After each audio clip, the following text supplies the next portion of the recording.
The real cost of manual work. Manual work isn't just slow, it's expensive, error-prone, and it quietly destroys your freedom.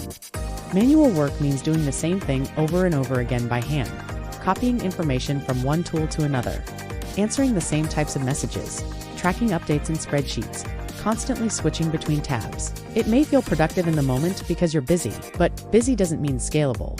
Manual processes are slow, fragile, and difficult to grow. Consider a real example. A business manager spent 3 hours every single day copying orders into a CRM system. One simple automation workflow saved more than 15 hours per week. Manual work is an invisible drain on your time, your energy, and your profit. Quick knowledge check. Now think about this question. What is a major downside of manual work? Is it that it's fast and scalable? Is it that it saves time and resources? Or is it that it's error-prone and kills your freedom? The correct answer is clear: manual. Work is error-prone and it limits your freedom. It creates mistakes, slows growth, and keeps you stuck doing tasks that don't require your full potential. The hidden costs you don't see. Manual work has hidden costs that most people underestimate. Time waste means you have less time for high-value thinking and strategic work. Human error leads to mistakes, lost leads, and frustrated clients.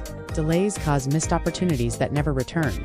Mental fatigue builds up from constant repetitive tasks, leading to burnout and overload.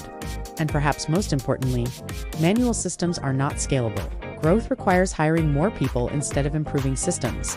When you automate, you're not just saving time. You're building systems that allow you to scale with less effort. You don't need to work harder. You need to stop doing what doesn't require you. Why automation becomes valuable? Manual work is anything repetitive that's done by hand. It leads to lost time, more errors, mental exhaustion, and limits on growth. The more manual a process is, the more valuable automation becomes. Every repeated step is an opportunity to build a system instead of repeating effort. And when you start thinking this way, you stop acting like a task worker and start acting like a system builder.